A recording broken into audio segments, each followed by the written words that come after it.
Coaching channel पे। आज हमारा जो केमिस्ट्री है, chemistry according to third chapter, मगर फीडरल के हिसाब से चैप्टर सेकंड है।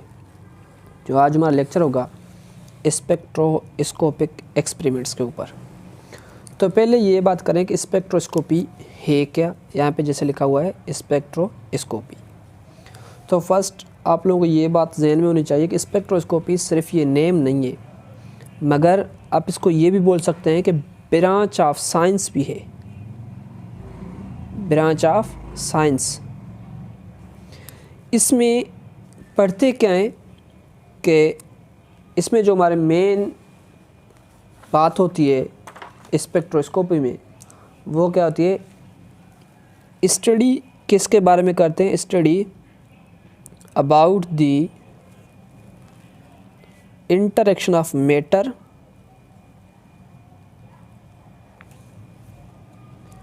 इंटरेक्शन ऑफ, या आप ये बोले interaction between electromagnetic radiations and matter.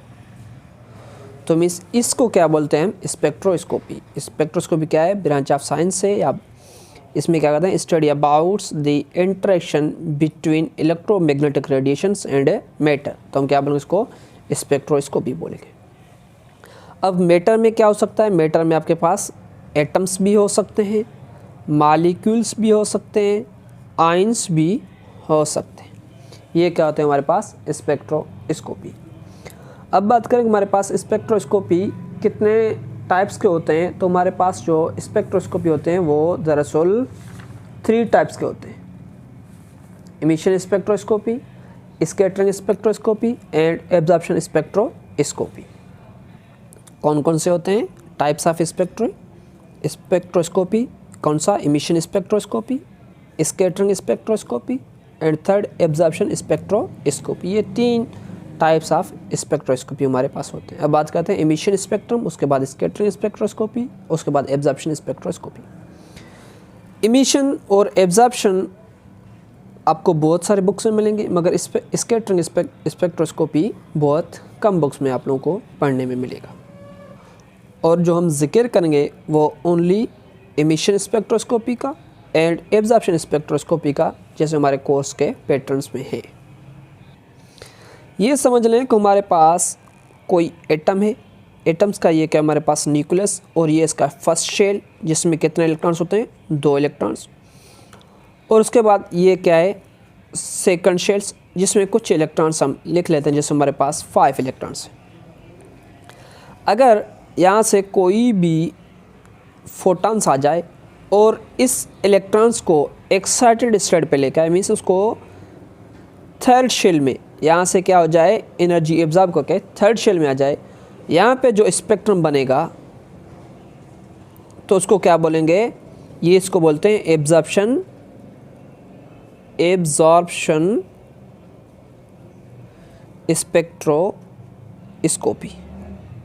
ठीक है, यहाँ पे क्या हो गया कि फोटॉन्स किसने एब्जॉर्ब किया, इलेक्ट्रॉन्स ने, और ये क्या था, ग्राउंड स्टेट, आप इसको बोले लोअर एनर्जी लेवल। ये क्या होता है, लोअर एनर्जी लेवल। और लोअर एनर्जी लेवल से कहाँ पे चलता है, हाई एनर्जी लेवल पे। हाई एनर्जी लेवल पे, जैसे हाई एनर्जी लेवल्स पे चला जाता है एनर्जी एब्जॉर्ब कर पे, यहाँ पे जो स्पेक्ट्रम बनता है उसको क्या बोलते हैं, एब्जॉर्प्शन स्पेक्ट्रम। उसके बाद हमारे पास क्या होता है, इमिशंस।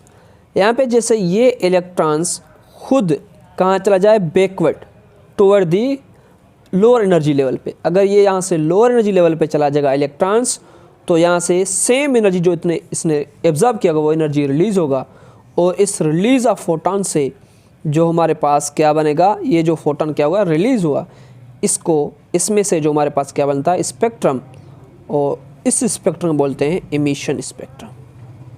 क्या बोलते हैं हम, इमिशन स्पेक्ट्रम।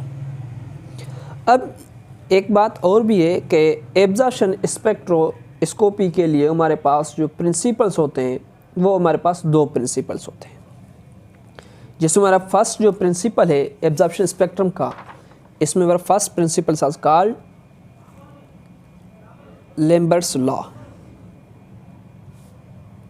और जो सेकंड प्रिंसिपल है इसका, इसको बोलते हैं बीयर्स लॉ। ये दो प्रिंसिपल है, ठीक। अब लेम्बर्ट्स लॉ और बीयर्स लॉ का मैं सिर्फ आप लोग को डेफिनेशन बताऊंगा। ये दोनों किसके बारे में? इंटेंसिटी के बारे में है। ये भी इंटेंसिटी और ये भी intensity of electromagnetic radiations, electromagnetic radiations के बारे में।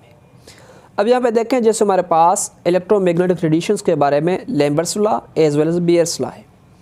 लेम्बर्ट्स लॉ में जो इंटेंसिटी ऑफ इलेक्ट्रोमैग्नेटिक रेडिएशंस है, इसका इंटेंसिटी ऑफ इलेक्ट्रोमैग्नेटिक रेडिएशंस क्या होता है? डिक्रीज। कब? With increasing of thickness of material. जैसे मटेरियल का थिकनेस इंक्रीज होगा तो इस लेम्बर्ट्स लॉ के हिसाब से इलेक्ट्रोमैग्नेटिक रेडिएशंस की इंटेंसिटी होगी वो क्या होगी? डिक्रीज होगी। उसके बाद बीयर्स लॉ में इंटेंसिटी ऑफ इलेक्ट्रोमैग्नेटिक रेडिएशंस क्या होती है? Decrease with increasing of the concentration of molecules या आयंस या सब्सटेंस। आप यहाँ पे सब्सटेंस लिख लें। तो ये हमारे पास लेम्बर्ट्स लॉ एंड बीयर्स लॉ। उसके बाद हमारे पास ये आपको समझ में आ गया एब्जॉर्प्शन स्पेक्ट्रम।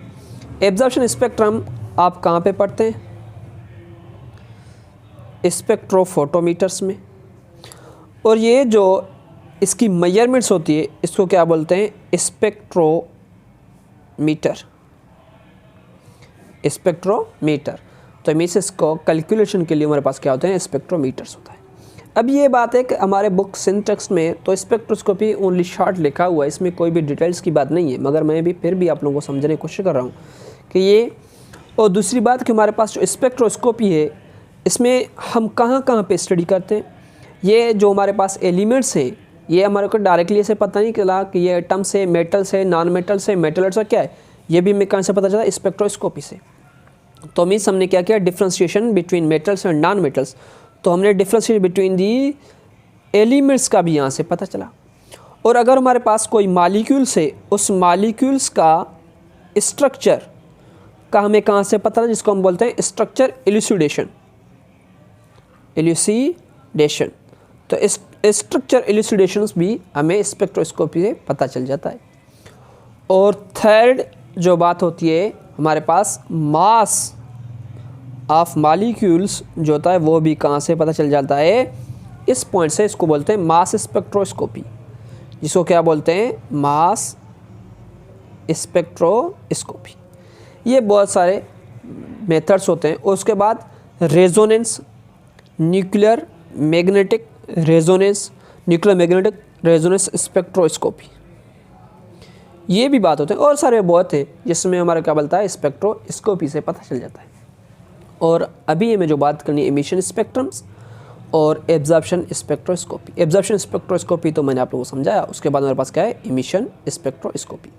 एमिशन स्पेक्ट्रोस्कोपी कहाँ से होता है? जैसा ही कोई भी एटम्स में, यहाँ पे भी उसके बाद भी समझा लेता हूँ। ये हमारे पास क्या है? न्यूक्लियस में न्यूट्रॉन्स और प्रोटॉन्स होते हैं। ये फर्स्ट शेल है, इसमें 2 इलेक्ट्रॉन्स हैं। और उसके बाद ये हमारे पास क्या है? सेकंड शेल है जिसमें हम बोलते हैं 6-7 इलेक्ट्रॉन्स हैं। अब ये इसका क्या शेल है? थर्ड शेल है। थर्ड शेल में हमारे पास क्या है? अगर इसके पास इसने पहले एनर्जी एब्जॉर्ब करके किसी एक इलेक्ट्रॉन से यहाँ पे चला गया था, तो मीन्स इसमें 6 इलेक्ट्रॉन्स ये हैं, 2 इलेक्ट्रॉन्स और 1 इलेक्ट्रॉन्स इस शेल में से इस शेल में चला गया, मीन्स थर्ड शेल में। अब जैसे इसने जो एनर्जी एब्जॉर्ब किया उसके बाद ये एनर्जी सेम क्या करेगा? ये एनर्जी रिलीज़ करेगा जितना इसने एब्जॉर्ब किया। इस एनर्जी लेवल, एनर्जी डिफरेंस के बाद डिफरेंस जितना, तो ये इलेक्ट्रॉन्स यहाँ से रिलीज होकर कहाँ पे चला जाएगा? यहाँ पे आ जाएगा। तो यहाँ से जो स्पेक्ट्रम है उसको क्या बोलते हैं? Emission spectrum. तो हमारे पास एमिशन स्पेक्ट्रम्स कौन कौन से होते हैं? एमिशन स्पेक्ट्रम हमारे पास 2 होते हैं। एक होता है कंटिन्यूस स्पेक्ट्रम और दूसरा होता है डिसकंटिन्यूस और लाइन स्पेक्ट्रम। लाइन स्पेक्ट्रम को एटॉमिक एमिशन स्पेक्ट्रम भी बोलते हैं, ठीक है। और जो कंटिन्यूस स्पेक्ट्रम और लाइन स्पेक्ट्रम, इसका हम कल डिटेल्स में बात करेंगे। और आज जो हमारे बुक में लिखा हुआ है उसको ओवरहाउ करते हैं, जिससे उसमें क्या क्या लिखा हुआ है। तो हमारे पास क्या लिखा हुआ है, spectroscopy experiments, spectroscopy electron structure of the atoms. Once the presence of fundamental particles was establish, जैसे हमें पता चला कि फंडामेंटल पार्टिकल्स हैं electrons, protons and neutrons. The next question concern the electronic structure of the atoms. Second question क्या था, structure of the atoms के ऊपर था। उसके बाद this object was mainly achieved through the spectroscopic experiments. Spectroscopic experiment से हमें क्या क्या पता चला, एटम्स के इलेक्ट्रॉनिक स्ट्रक्चर का। Which investigate the electromagnetic radiations emits और एब्जॉर्ब बाय द सब्सटेंस। अब इलेक्ट्रोमैग्नेटिक रेडिएशंस इमिट्स होंगे तो उसको क्या बोलते हैं, इमिशन स्पेक्ट्रोस्कोपी। ठीक है, क्या बोलते हैं उसको, मैं यहाँ पे लिखता हूँ, इमिशन स्पेक्ट्रोस्कोपी। अगर एब्जॉर्ब उसको क्या बोलते हैं, absorption spectroscopy. At this point it is appropriate to describe briefly the Planck's quantum theory, which had tremendous impacts on the developments of theory of the structure of the atoms। तो structure of atoms के लिए हमारे पास कौन सा theory है, Planck's quantum theory. तो पहले मैंने आपको बताया क्या, इमिशन स्पेक्ट्रोस्कोपी, एब्जॉर्प्शन स्पेक्ट्रोस्कोपी, ये सारे हो गए थे। उसके बाद यहाँ पे क्या बोला, प्लांक्स क्वांटम थ्योरी। अब प्लांक्स क्वांटम थ्योरी से एक्सप्लेन करेंगे, इसको एक्सप्लेन करके उसके बाद हमारा जो बुक के रिलेटेड में टॉपिक है स्पेक्ट्रा, उसका भी बाद में जिक्र करेंगे। अब यहाँ पे देखें कि प्लांक्स क्वांटम ने क्या बोला था। प्लांक्स क्वांटम बोला ऐसा कोई भी यूनिवर्स में कोई ऑब्जेक्ट नहीं है जो कंटिन्यूस एनर्जी एब्जॉर्ब करे और कंटिन्यूस एनर्जी क्या करे, रिलीज करे। There is no any substance which continuously emit और एब्जॉर्ब द एनर्जी। अब कोई भी ऐसा पार्टिकल्स नहीं है, कोई भी एटम्स नहीं है, कोई भी मॉलिक्यूल्स या कोई भी सब्सटेंस नहीं है जो एनर्जी कंटिन्यूस एब्जॉर्ब करे, कंटिन्यूसली रिलीज करे। तो मीन्स वो एनर्जी जो रिलीज करेगी या एब्जॉर्ब करेगी सर्टेन लिमिट्स और इन फॉर्म ऑफ दी बंडल्स, जिसको क्या बोलते हैं, क्वांटा। तो उसलिए उसका नाम क्या बना, क्वांटम थ्योरी। ठीक है, ये तो समझ में आ गया आप लोगों को। अब बात करें, this theory was proposed in 1900 by German physicist Max Planck's to account for the observed radiation from the heated bodies. जैसे हीटेड बॉडीज से जो रेडिएशंस एब्जॉर्ब हुए थे, रेडिएशंस ऑब्जर्व हुए थे, उस रेडिएशंस के बारे में उसने मैक्स प्लांक्स ने बताया था। Max Planck's suggest that energy could not be absorbed और emit by the atoms in any arbitrary quantity but only in specific amount is called quanta.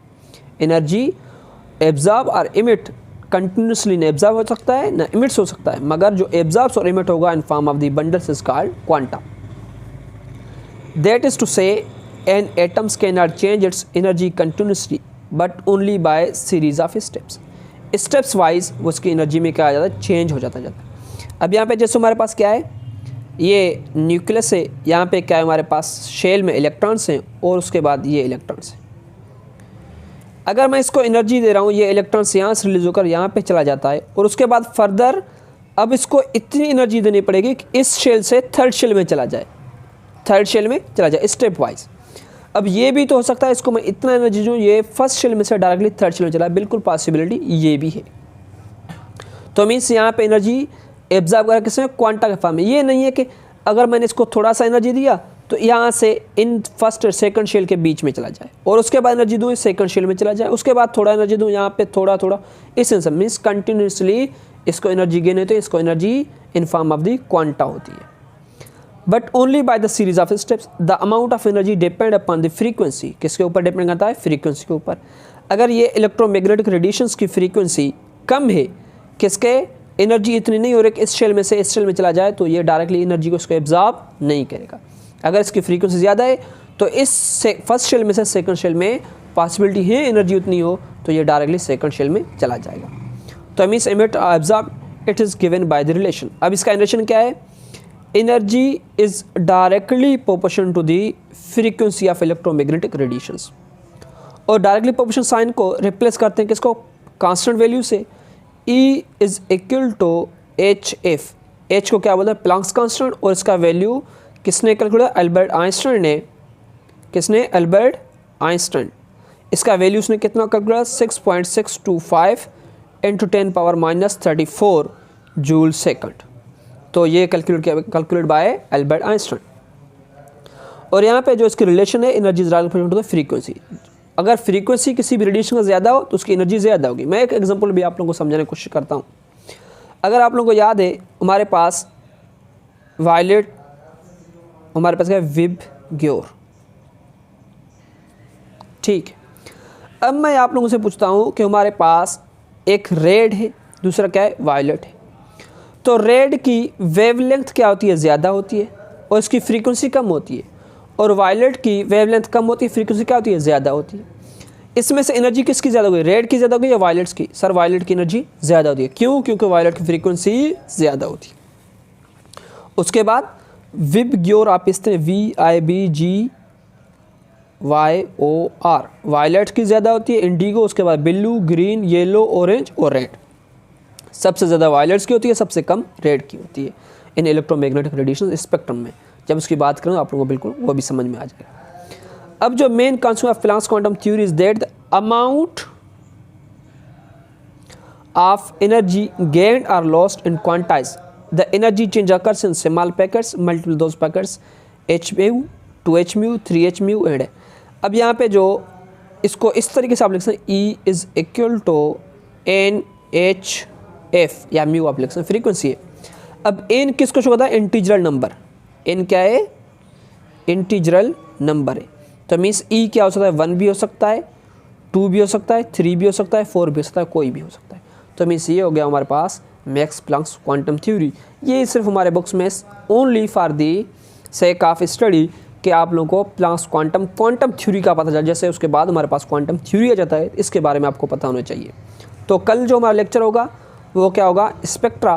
तो आज हम यहीं तक रुकते हैं। अगर हमारा समझाने का मेथड आप लोगों को अच्छा लगे तो हमारे चैनल को सब्सक्राइब करना, अपने दोस्तों के साथ शेयर करना। थैंक यू, अल्लाह हाफ़िज़।